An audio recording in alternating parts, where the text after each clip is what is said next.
TCS కంపెనీపై America ఉద్యోగులు సంచలన ఆరోపణలు చేశారు. ఖర్చు తగ్గించుకోవడానికి టీసీఎస్ అనైతిక చర్యలకు పాల్పడుతోందని, అమెరికన్ చట్టాలను అతిక్రమిస్తోందని ఉద్యోగులు ఆరోపించారు.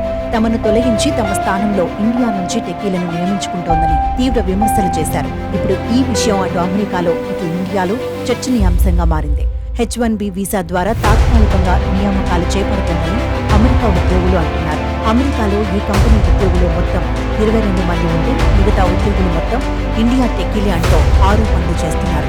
తమతో పోలిస్తే H-1B ద్వారా పిలిపించుకునే ఉద్యోగులు తక్కువ వేతనానికి పనిచేస్తారనే నిరాశతో కంపెనీ ఈ అనైతిక చర్యకు పాల్పడతారని అమెరికన్లు మండిపడుతున్నారు. ఉద్యోగం నుంచి తొలగిస్తున్నట్లు షార్ట్ నోటీస్ అందించి తమను ఇంటికి పంపారని ఆవేదన వ్యక్తం చేశారు. ఈ మేరకు ఈక్వల్ ఎంప్లాయ్మెంట్ ఆపర్చునిటీ కమిషన్ వద్ద టీసీఎస్ పై ఫిర్యాదు చేసినట్లు అమెరికా ఉద్యోగులు తెలిపారు.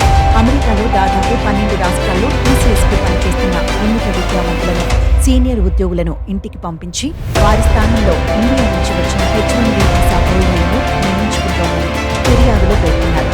అయితే అమెరికా ఉద్యోగుల ఆరోపణలపై టీసీఎస్ కంపెనీ క్లారిటీ ఇచ్చింది. టీసీఎస్ ఎన్నటికీ అనైతిక చర్యలకు పాల్పడని, సమాన ఉద్యోగ అవకాశాలు కల్పిస్తుందని ప్రెస్ నోట్ రిలీజ్ చేసింది. కంపెనీ చరిత్రను పరిశీలిస్తే ఎవరికైనా సరే ఈ విషయం అర్థమవుతుందని తెలిపింది.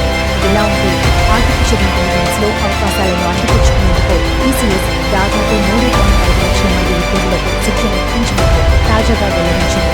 ఇప్పటి వరకు ఈ టెక్నాలజీలో ఎక్కువ మందికి శిక్షణ ఇచ్చిన కంపెనీల జాబితాలో టీసీఎస్ ముందు వరుసలో నిలిచింది. టీసీఎస్ కంపెనీ ఈ ఏడాది ప్రారంభంలో 1.5 లక్షల మందికి ఏఐలో శిక్షణ ఇచ్చినట్లు తెలిపింది. ఆ తర్వాత కూడా ఇంకొంతమందికి ట్రైనింగ్ ఇచ్చింది. మొత్తం మీద కంపెనీ ఇప్పటి వరకు ఏకంగా 3.5 లక్షల మందికి ఏఐ విభాగంలో ప్రాథమిక నైపుణ్య శిక్షణ ఇచ్చినట్లు తెలిపింది.